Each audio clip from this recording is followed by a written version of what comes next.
Tous nos cœurs brûlent de cette espérance du retour de notre Sauveur. Différents faits divers nous interpellent et nous incitent à la réflexion. Ils annoncent un événement imminent et d'une grande importance. Mais comment l'analyser? En écoutant Jean-Claude qui, à la lumière de la Bible, t'accompagnera et te permettra d'être prête, d'être prêt pour le retour de Jésus. Note que les éditions spéciales sont disponibles sur YouTube. Quelle est la réponse 2? Le 2, c'est le chiffre. Je te salue fraternellement en Jésus-Christ, le Sauveur du monde. C'est Jean-Claude qui partage avec toi cette nouvelle série qui s'intitule « Découvrir la vérité ». Je te retrouve encore avec beaucoup de plaisir parce que nous verrons aujourd'hui un thème qui s'intitule « 400 ans ». Juste avant, prions. Notre Seigneur et notre Dieu, nous demeurons encore à tes pieds afin d'entendre ta voix, afin de marcher selon la parole et laisser le Saint-Esprit nous accompagner, nous conduire dans toute la vérité. Merci de te tenir à côté de nous, Seigneur.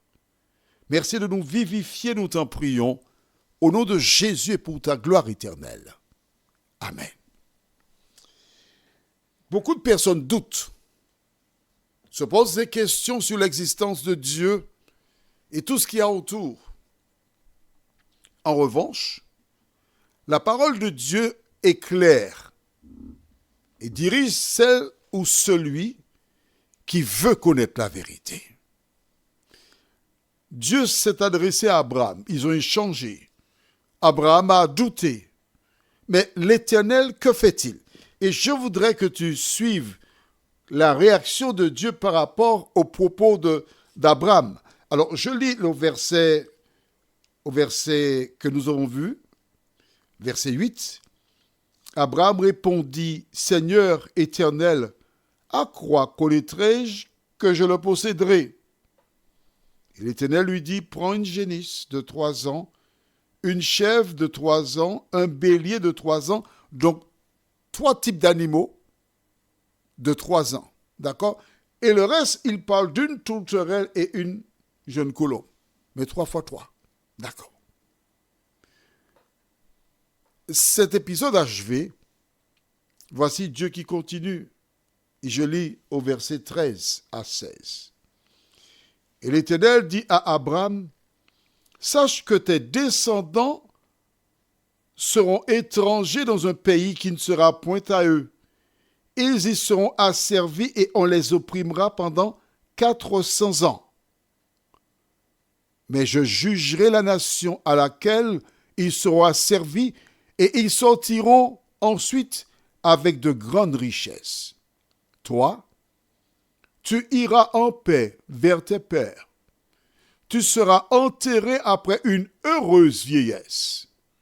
À la 4e génération, ils reviendront ici, car l'iniquité des Amoréens n'est pas encore à son comble. » Magnifique. Abraham est encore vivant. Tu vois, le verset 8, il avait demandé à Dieu, Abraham répondit, « Seigneur éternel, à quoi connaîtrai-je que je le posséderai ?» Dieu n'a pas répondu à cette question. Il a dit, tu auras un fils. Abraham a douté, comment ferais-je pour connaître tout cela? Dieu n'a pas parlé de cela. Il a parlé, c'est tout. Vois-tu, lorsque Dieu parle, Il a parlé, il n'a pas revenu dessus.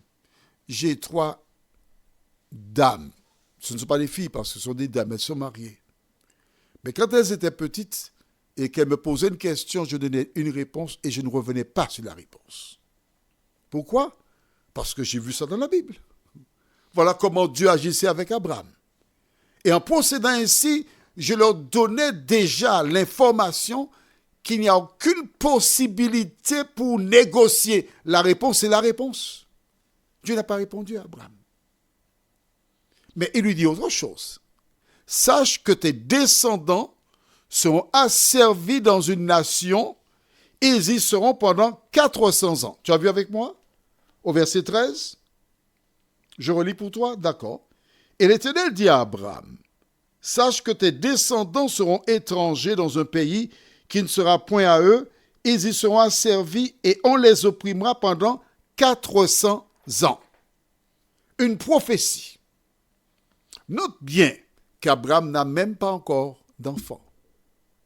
Dieu lui dit qu'il aura des descendants, ils seront dans un pays étranger pendant 400 ans. Aujourd'hui, on parle de génération. Qu'est-ce qu'une génération? On garde le même chapitre, verset 16. À la 4e génération, ils reviendront ici. Ah, donc la Bible t'apprend qu'une génération, c'est 100 années. Est-ce que c'est clair pour toi? D'accord. Dieu dit qu'ils vont partir. Mais ils reviendront ici, dans la terre qui a été donnée à Abraham. Pourquoi c'est important que tu retiennes cette déclaration biblique? C'est tout à fait légitime puisque la nature a horreur du vide. À travers cela, nous découvrons déjà l'histoire de l'esclavage des enfants d'Israël, qui débutera au livre d'Exode. Nous verrons ça prochainement. Mais Dieu avertit, informe déjà Abraham que ses descendants seront des esclaves. Mais il dit aussi qu'ils partiront comment? Verset 14.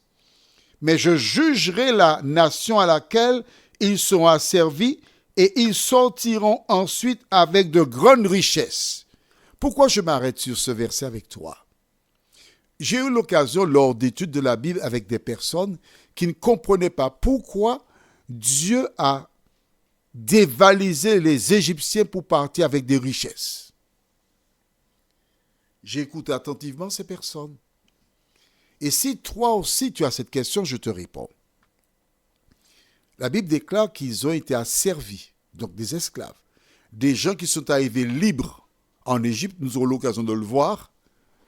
Et un pharaon qui n'a pas connu Joseph, qu'a-t-il fait? Il décida qu'ils sont des esclaves du jour au lendemain. Ils sont esclaves et ils ne perçoivent pas de salaire. Pendant un siècle, 100 ans c'est un siècle aussi, d'accord? Un siècle, 2, 3, 4 siècles sans salaire. Ce sont eux qui vont construire les routes, qui vont construire les briques, construire des maisons, qui vont s'occuper du bétail, qui s'occuperont des enfants, qui feront tout. Ce sont des esclaves. Il était tout à fait légitime qu'en laissant l'Égypte, qu'ils perçoivent le salaire de leurs ancêtres qui furent esclaves pendant 400 ans. As-tu compris cela? Dieu est juste.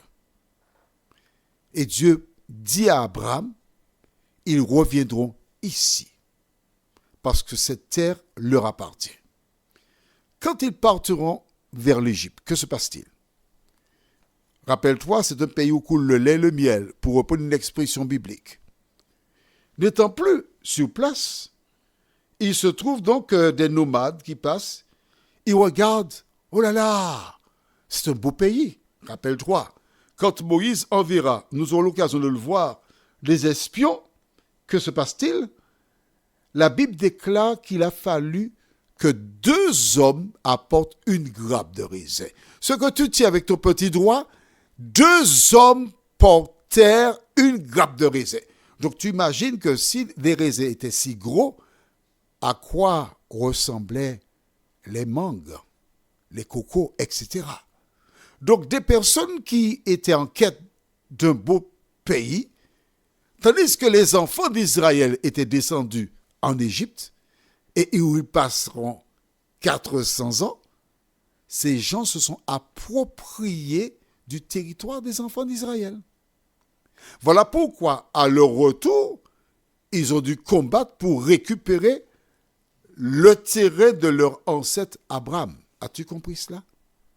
Dieu n'a pas favorisé Israël. Dieu a été juste dans ses actions. Pourquoi Dieu a-t-il choisi Israël? Je voudrais te rappeler que le Messie ou le Sauveur du monde devait naître. Il devait naître d'une maison quelconque. Dieu a choisi Abraham pour des raisons que nous ignorons, mais ce qui est intéressant, c'est que nous avons découvert qu'Abraham n'était pas un homme parfait. Et j'aime la Bible pour ça, parce qu'elle nous indique que celles et ceux qui répondent à l'appel de Jésus, ces personnes ne sont pas parfaites. Mais Jésus leur dit, viens. Et une fois que tu es arrivé en contact avec Jésus, tu lis la parole, le Saint-Esprit t'aide, il te transforme, il t'aide à ressembler à Jésus. Pourquoi? Parce que tu as tes yeux rivés sur lui. Quand j'étais enfant, mon père avait un tableau. C'est un bel étalon blanc au sommet d'une colline et le vent passait dans sa crinière et c'était beau. Il était majestueux. J'aimais voir ce tableau. Et je voudrais te dire qu'en regardant ce tableau si souvent, cela a mis en moi ce désir de liberté. Et je n'aime pas être emprisonné par quiconque parce que j'ai été formaté par ce tableau. Aujourd'hui, je ne le vois plus. Mais je suis formaté par Jésus de Nazareth parce que j'ai mes yeux fixés sur lui. Et en fixant mes yeux sur lui, en contemplant mon Sauveur, en lisant les écrits qui m'indiquent ce qu'il a fait, je lui dis, Seigneur, aide-moi à parler comme toi. Aide-moi à agir comme toi. Aide-moi à vivre comme toi et pour toi. Ce que Jésus fait pour moi, il peut le faire aussi pour toi. Prions, notre Seigneur et notre Dieu. Nous sommes heureux de revenir vers toi. Nous sommes heureux de voir que, effectivement, tu connais, tu es omniscient, parce que tu as dit à Abraham que ses descendants seraient asservis. Et l'histoire nous rapporte qu'effectivement, les enfants d'Israël furent asservis en Égypte. Oh Dieu, merci pour ces preuves scientifiques et archéologiques qui nous confirment que tu étais avec Abraham et tu désires être aussi avec nous. Merci de nous entendre et de nous faire du bien. Nous t'avons prié au nom de Jésus et pour ta gloire éternelle. Amen.